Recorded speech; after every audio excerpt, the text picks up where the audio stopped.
Quem foi Jacques de Molay? E a ordem de que ele fazia parte é a origem da maçonaria? Confira no vídeo de hoje.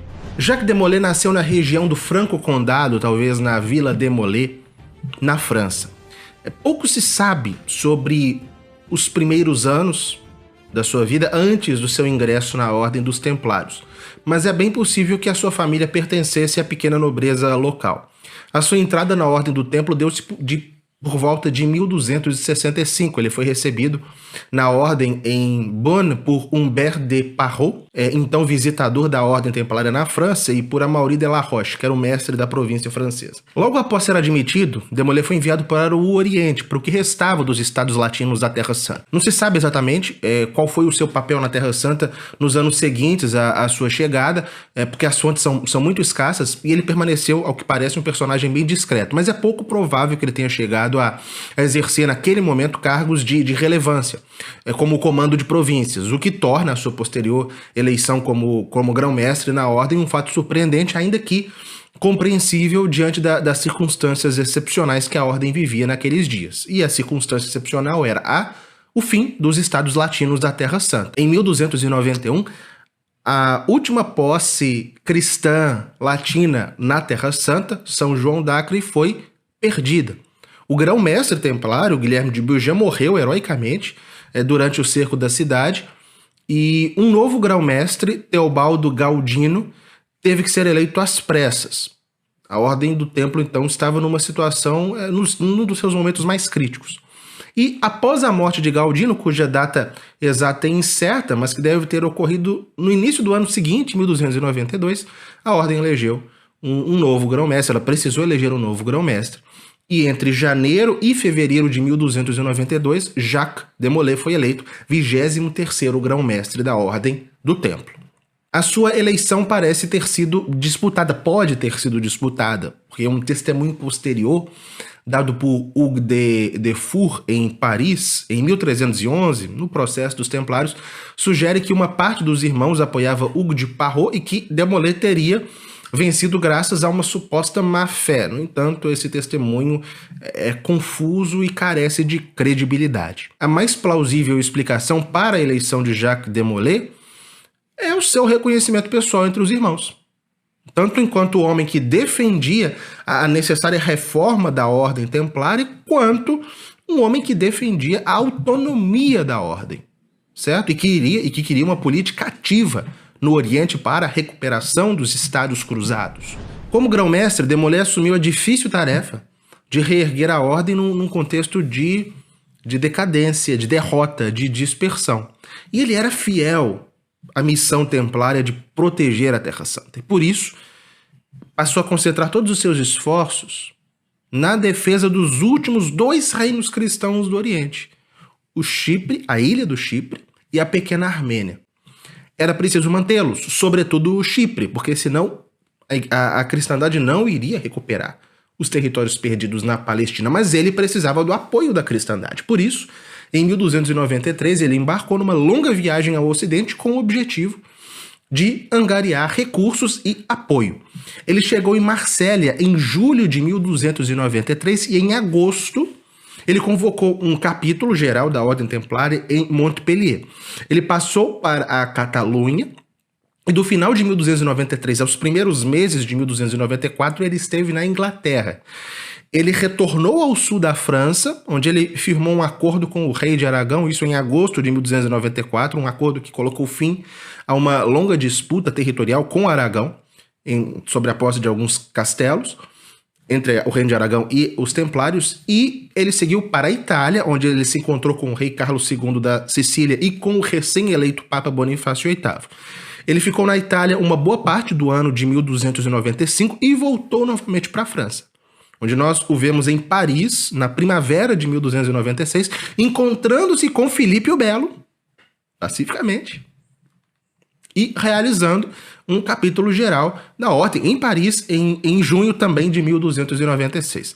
E aí ele desceu novamente para o sul da França, reuniu um último capítulo da Ordem em Arles, e no final de 1296 embarcou novamente para o Oriente. Durante essa longa viagem no Ocidente, de Molay obteve algumas vitórias pontuais. Em primeiro lugar, ele conseguiu garantir o apoio dos príncipes do Ocidente, dos reis do Ocidente, para facilitar as exportações para o Chipre. Algo essencial para manter a ilha sob posse cristã. E, em segundo lugar, ele tratou de questões internas da ordem, convocando capítulos, que eram reuniões de cavaleiros templários voltados a uma reforma da ordem que era necessária. E nos anos seguintes, então, ele esteve no Oriente. Nesses anos, Jacques de Molay se dedicou às armas, à guerra. Ele demonstrou grande capacidade de liderança e um espírito verdadeiramente combativo. Vejam, em 1298, os mamelucos, os muçulmanos do Egito, aqueles mesmos que haviam tomado Acre em 1291, lançaram uma nova ofensiva contra o reino da Cilícia Armênia, que era um reino cristão. Capturaram diversas fortalezas, inclusive Roche Guilhaume, o último bastião templário no continente asiático. E o rei Reton II da Armênia, ele apelou para os templários, sediados no Chipre. Não apenas os templários, mas todos os cavaleiros cruzados que estavam no Chipre. E, atendendo ao chamado, de Molay liderou uma força conjunta de templários, hospitalários, cavaleiros ocidentais residentes no Chipre e também de aliados mongóis. Essa intervenção, embora pouco eficaz, reacendeu em de Molay e nos templários a esperança de uma reconquista de terras no continente asiático, com a colaboração dos mongóis, a saber, do Khan mongol Ghazan, que, apesar de convertido ao Islã, permanecia hostil aos mamelucos e estava disposto a cooperar com os cristãos. E, em 1299 e 1300, Ghazan lançou a sua ofensiva mais promissora, conquistando grande parte da Síria, inclusive Damasco. Só que os cristãos sediados em Chipre, eles não estavam preparados para apoiar. Mas ainda assim, as vitórias mongóis contra os mamelucos reacenderam em Jacques de Molay e nos templários a esperança de uma reconquista da Terra Santa. E no outono de 1300, os cristãos eles estavam prontos para atacar, em comum com os mongóis. Os mongóis iriam atacar pelo leste e os templários, os cruzados, desde o Chipre pelo oeste. Jacques de Molay colocou os templários na vanguarda dessa aliança, reunindo as forças com os hospitalários, com os cavaleiros do Chipre e com os enviados do Khan Ghazan. E no mês de julho daquele ano, de 1300, as forças cristãs lançaram uma campanha naval devastadora ao longo da costa do Egito e da Palestina. Atacaram Alexandria, Acre, Tartus. Essas cidades sofreram ataques que abalaram temporariamente o domínio mameluco, pelo menos no mar. E em novembro, os cristãos estabeleceram uma base na pequena ilha de Howad, que é situada a apenas 3 quilômetros da cidade de Tartus, enquanto aguardavam a chegada do Khan Ghazan, que, como eu disse, atacaria pelo leste e os cristãos atacariam pelo oeste. Em uma ofensiva que finalmente seria capaz de reconquistar territórios perdidos. As forças cristãs permaneceram nessa ilha por mais de 4 meses, entre preparativos e pequenas incursões no território inimigo. No entanto, Ghazan não apareceu. Por causa de problemas logísticos muito comuns na estratégia mongol, isso o fizeram retroceder, e o ataque conjunto ao Islã, aos mamelucos, não aconteceu. E diante disso, grande parte das tropas cristãs abandonou a ilha de Howad, mas os templários ficaram durante todo o ano de 1301, mas em setembro de 1302 os mamelucos os atacaram, os templários resistiram bravamente, mas foram derrotados. Os sobreviventes se renderam sob a promessa de segurança, promessa que foi quebrada. Muitos cavaleiros foram levados prisioneiros ao Cairo, enquanto cerca de 900 auxiliares de batalha foram executados, e Jacques de Molay e alguns dos seus conseguiram se retirar para o Chipre. E com o colapso dessa estratégia oriental, os olhos dos templários se voltaram para o Ocidente. E no ano de 1306, o Papa Clemente V convocou os grão-mestres das duas principais ordens militares, o templo e o hospital, a comparecerem em Poitiers para discutir assuntos cruciais. 2. Uma nova cruzada e a eventual união das duas ordens militares, os hospitalários e os templários, em uma só ordem. E Jacques de Molay, acompanhado pelo seu cozinheiro, pelo seu camareiro, por alguns cavaleiros ligados a ele, ele embarcou rumo à França novamente, não como acusado, não como fugitivo, mas como fiel servidor do Papa, a cujo chamado ele estava atendendo. Mas, enquanto de Molay chegava à França, o rei Filipe IV o Belo já estava decidido a suprimir a ordem templária, acusando os templários de heresia, apostasia, idolatria e sodomia. O rei Filipe o Belo havia se encontrado com o Papa Clemente V em abril de 1307 em Poitiers e exigira do pontífice, dentre outras coisas, a supressão da ordem. Então, enquanto Jacques de Molay discutia com o Papa a questão da cruzada e uma eventual união das duas ordens, Filipe o Belo já tinha organizado o seu ataque aos templários. O processo foi desencadeado em 13 de outubro de 1307, quando todos os templários em território francês foram presos, simultaneamente por ordem do rei, inclusive Jacques de Molay. A ação foi executada com absoluto sigilo e eficiência. Nada nos dias anteriores permitia prever que uma ruptura entre a monarquia francesa e a ordem do templo estava prestes a ocorrer. Tanto que na véspera da prisão, no dia 12, Jacques de Molay comparecera às exéquias da Condessa de Valois, cunhada de Filipe o Belo, na presença do próprio rei, e carregou o esquife ao lado dos príncipes da corte. Ainda assim, no dia seguinte, metade da ordem estava na França, né? Então, logo metade da ordem foi detida. E entre 19 de outubro e 24 de novembro de 1307, ao menos 138 templários foram interrogados. O resultado do interrogatório foi, à primeira vista, satisfatório aos interesses do rei, porque apenas 4 cavaleiros se mantiveram firmes, negando as acusações. Todos os demais, inclusive os mais altos dignatários da ordem, inclusive Jacques de Molay, confessaram uma série de crimes absurdos. Por exemplo, a negação de Cristo no rito de ingresso na ordem, profanações na cruz, beijos obscenos e, em alguns casos, pecados graves contra a natureza. Entre os que confessaram estava o próprio Jacques de Molay. Ele admitiu ter cuspido na cruz e renegado a fé cristã na sua cerimônia de entrada na ordem. E mais do que isso, Jacques de Molay enviou uma carta circular exortando os demais templários a seguirem o seu exemplo e admitirem os crimes que se atribuía à ordem. Muitos cronistas e os estudiosos das épocas posteriores enxergaram nisso uma falha de caráter. Jacques de Molay, ele era um soldado bravo em batalha, mas foi débil diante de um tribunal, porque ele era um homem até de pouca instrução e se viu confundido em um processo judicial e sucumbiu ao medo, confessando crimes que jamais cometeram. Mas essas confissões, por mais impressionantes que parecessem, careciam de legitimidade, porque os interrogatórios eles eram conduzidos por comissários do rei, e esses interrogatórios frequentemente vinham acompanhados de ameaças, de tortura e ameaça de morte. As confissões só eram registradas formalmente após essa inquirição inicial, quando então os representantes da Inquisição, que deveriam garantir a justiça canônica, entravam em cena e repetiam as perguntas com base no que já fora confessado aos comissários do rei.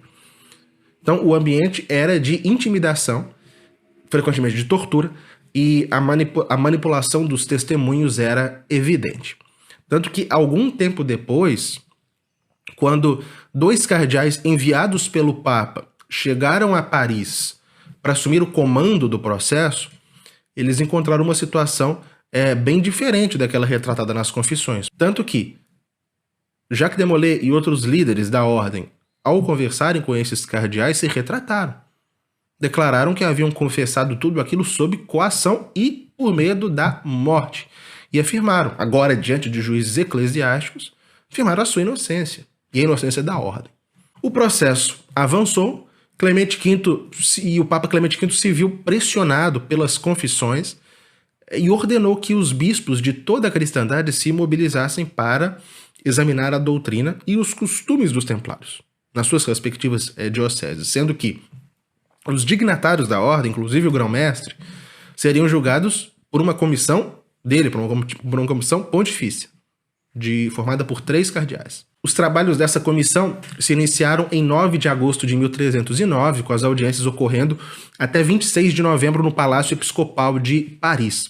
E o primeiro a comparecer diante dos comissários papais foi Jacques de Molay. Quando lhe apresentaram as suas confissões anteriores, ele pediu um prazo de 12 dias para refletir. Foi dado, foi concedido, e ao retornar 12 dias depois, ele negou a sua confissão. Fez uma profissão pública e veemente de fé católica, negando tudo aquilo de que ele fora acusado. Ele declarou: eu creio em Deus, na Santíssima Trindade, em toda a fé católica. Unus Deus, una fides, una ecclesia. Só que isso não impediu que a ordem do templo fosse suprimida. O Concílio de Viena, de 1311 e 1312, não condenou a ordem templária por aqueles crimes, mas a suprimiu. E até o ano de 1314, Jacques de Molay permaneceu preso. Ele foi novamente julgado por uma nova comissão de 3 cardeais em 18 de março de 1314. E essa nova comissão negou-se a sentenciá-lo com a morte, deixando em prisão perpétua pelo que ele já havia confessado. Parecia que o processo se encerrava ali, com uma resolução moderada, afinal o rei queria a execução, mas algo inesperado e dramático aconteceu. No mesmo dia, diante da multidão reunida na praça de Notre-Dame para ouvir a leitura da sentença, Jacques de Molay e o preceptor da Ordem da Normandia, Godofredo de Charnay, ergueram as suas vozes com firmeza e, diante de todos, diante da multidão, proclamaram: nós não somos culpados dos crimes que nos imputam. Nosso grande crime consiste em ter traído, por medo da morte, a nossa ordem, que é inocente e santa. Todas as acusações são absurdas e falsas todas as confissões. A multidão ficou pasma.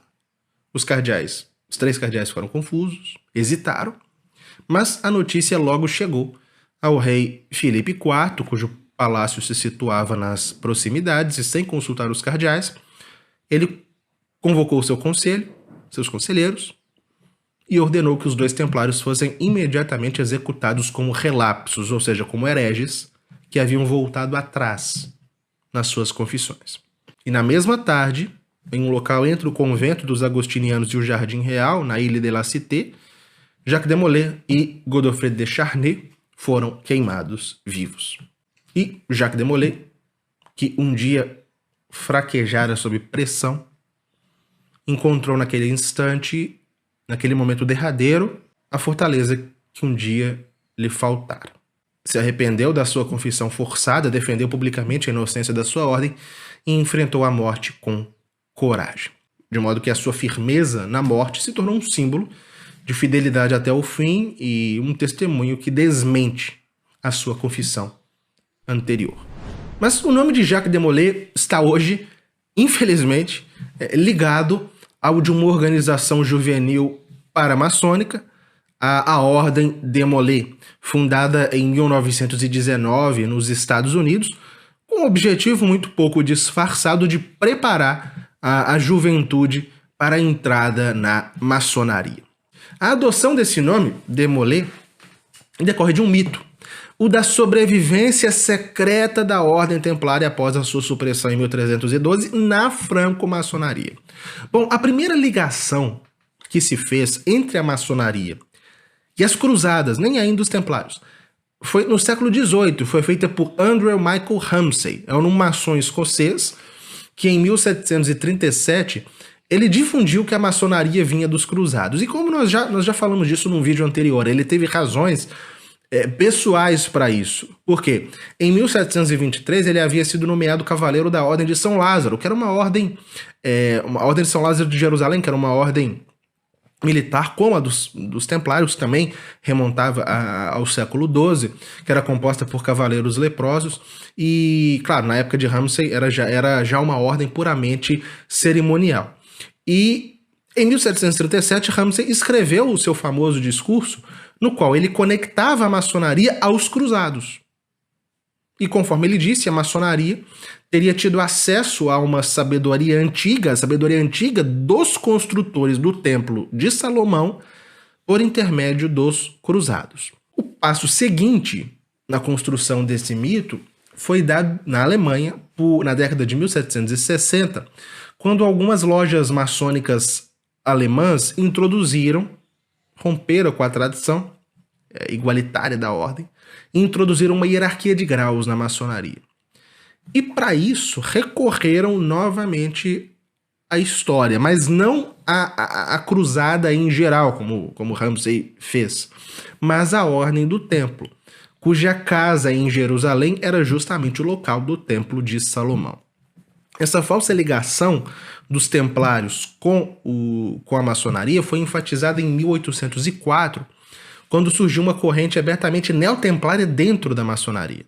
A origem disso foi a obra do Dr. Ledru e alguns amigos seus que fizeram ressurgir a Ordem do Templo na maçonaria, fazendo de certo Fabré Palaprá o seu grão-mestre.